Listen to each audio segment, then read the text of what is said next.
Hi guys! Magandang gabi! Welcome back po dito sa Gandara SRU channel for showbiz update.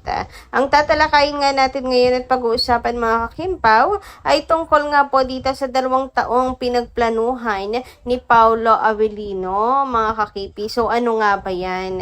And syempre tungkol din po dito sa botohan sa Outstanding Asian Star Philippine category kung saan si Paolo Avellino nga po at Chinita Princess ang kandidato natin mga kakimpaw dito, no? Mga nominated.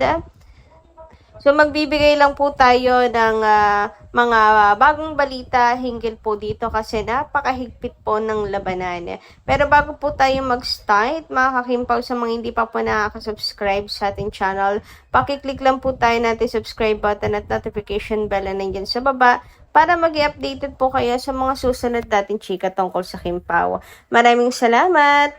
And ngayon naman dumako po tayo sa pagbabasa ng mga komento mula sa ating mga subscribers o taga-subaybay bilang pasasalamat sa walang sawang pagsuporta at pagtutok sa atin pong mga update araw-araw. So, first comment na napili natin for this evening mga kakimpaw ay mula kay Miss Edita Dungog. Magandang gabi po sa inyo and shoutout.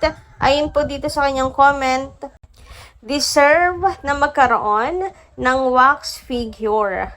Mangyayari yan, kagustuhan ng Panginoon. Yes, mga kakimpaw, kapag kalooban ng Panginoon, ay mangyayari yan mga kakimpaw. Malay nyo, diba? Soon, si Kim naman po magkaroon ng sariling wax figure. So, isa nga po ito sa minamanifest ng mga fans. Hindi naman sa nagde-demand masyado, mga ka-KP. Pero sa mga nagawa ni Kim, sa industriya, ay deserve po ni Kim din magkaroon. And wala naman pong masama na mag-manifest ang mga fans. Siyempre, mahal nila si Kim Chiu, diba? So, ito po yung mga pangarap nila para kay Kimi. And wala pong masama doon. Samantala, ayun naman po kay Miss Gemma. Anyway, thank you so much sa inyo pong komento ha, Madam Edita Dungog. At mabuhay po kayo. Samantala, dumako naman tayo sa comment ni Miss Gemma Haban. Sabi niya rito, Miss, maganda sana pag-open ng bago ni Kim na negosyo dyan si Paolo. Pag-open naman ng bagong business si Paolo, dyan din si Kimi para mas lalong masaya at marami pa ang pupunta ng mga tao at happy ang mga fans ng Kim Pao. Kasi magkasama naman silang dalawa sa mga bago nilang business. Ayan. Thank you so much, Miss Gemma Habain. And ayun, sana sa susunod, present always ang isa't isa, no, sa mga private ganap nila, kahit sa pag-open ng business, to support each other. Katulad yan, si Pao mag-open po ng business.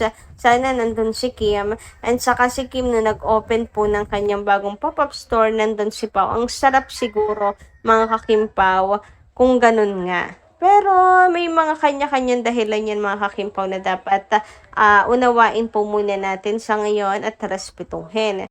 For sure, meron pong dahilan si Paolo Avellino bakit hindi siya kasama ni Kim sa opening po ng kanyang new pop-up store.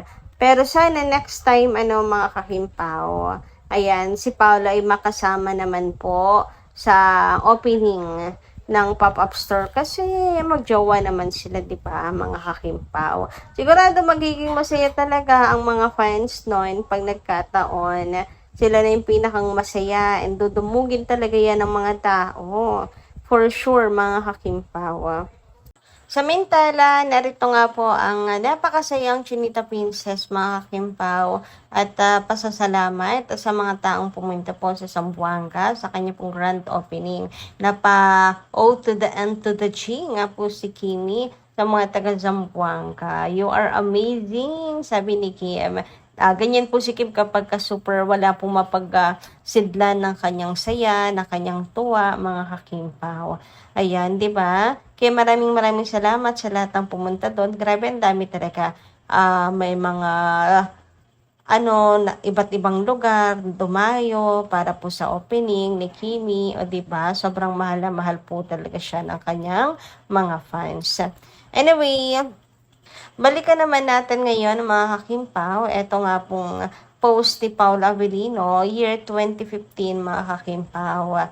Grabe, sa kanya nagsimula po ang hashtag Kimpaw. Sa kanya nagsimula ang tambalang Kimpaw at siya ang bumuo mga kakipit 2015 pa lang, 'di ba? Ilang taon na nakalipas. Sabi nga niya hashtag Kimpaw Team Up. Why not? Ano sa tingin niyo? O siya, 'di ba noon pa lang talaga sobra si Paula Avellino mag-pray kay Chinita Princess. Consistent talaga yan siya. And sabi nga po dito mga kakimpaw, ni Ting, ang galing niya talaga mag-manifest at ang galing ng tadhana dahil sa haba ng paghihintay na tupad. Ngayon, ang layo na ng narating ng pa-hashtag Kimpaw way back 2015. Tumibay na din talaga ng tumibay ang samahan nila. Wala lang, naisipan ko lang i-share. Salamat sa lahat ng sumusuporta sa Kimpaw, lalo na para manalo si Pau this time. Let's continue to vote for him. God bless you all. Ayan. Yes, guys, patuloy lang po tayo sa pagboto kay Paula Avellino. Kaya natin to. Number 1, si Paula Avellino i-maintain si Pau sa kanya pong pwesto. Ayan, isang araw na lang mga kakimpaw. Naku, sana hindi na po makahabol ang kalaban, mga kakipi, no? Sana ay talagang kumapit ng husto si Paula Avellino sa number 1. Anyway, speaking of Paula Avellino, pag-usapan naman natin ang kanya pong play space, mga kakimpaw. Ayan, ang kanya pong, ang ganda no mga kakipi. So, ito yung itsura ng kanya pong play space na bagong business venture niya mga kakimpaw. So, nakakatuwa, nakakataba ng puso na tuloy-tuloy ang tuloy-tuloy ang mga blessings kina Kim and Paolo. Pero alam niyo po ba na ito po palang play space na yan ni Paula Avellino ay 2 taon na pinagplanuhan ni Pau with his partner, of course, dito or kasosyo, mga kakimpaw. So, ayan, 2 taon. Grabe, no? Tagal din, mga kakipi. So, matagal na pala niya tong plano. Sabi nga po dito, no, sa nasagap natin, mula po kay Santi sa X, ayan, credit sa iyo. Maraming salamat sa pag-share ng balita. And follow nyo po yan siya, ha? Follow nyo po ang page niya. Dahil yan po isang legit na Kimpaw fan. Sabi nga niya dito, 2 years in the making. Countdown for the latest hangout spot for kids. Hashtag grand opening. Hashtag play space. Ayan, 2 years in the making. And now, eto na. Mag-o-open na po yan. Malapit na. This July din po yan, mga kakimpaw, ha? So, ito naman po ang sunod na pupuntahan natin, mga kakipi. Una, yung kay Kim. Grabe ang Kimpaw, no? Talaga nga naman. Magkasunudan sila mag-open, mga kakimpaw, ng kanilang business. So, good luck, Pau, sa bago mong business. Sana ay lumago pa at pumatok yan. At syempre, yan ang aming hiling. Ang tagumpay mo, hindi lang sa careers bilang artista, kundi sa yung mga negosyo. Samantala, sabi naman dito, umuulan ng maleta sa KP fandom. Hashtag SDA 2026. Nako, sa totoo lang, mga kakimpaw. Dami ko nang nababasa na mga, talagang nagpupuyat sa kanilang ruleta para po magkaroon ng free cham scene para po ipang-vote kay Paula Avellino. Grabe. And umuulan din po ng donations sa ibang fandom para makatulong sa pag-vote. Yung iba kasi nahihirapan po mag-vote kay Papi, yung iba hindi alam kung paano. So, nagdo-donate na lang po sila. Ayan, para makaboto kay Paula Avellino sa SDA 2026. Eto na, tulungan na lang talaga tayo mga kakimpaw. And kudos talaga sa mga fandom na grabe yung tiyaga, yung effort mga kakimpaw. Kaya nagdadalawang isip ako kung mag-open ba ako ng for donations kasi ang time din kasi ito mga kakimpaw, dami ko rin kasing ginagawa. So parang ang hirap din niya i-manage mga kakimpaw, no?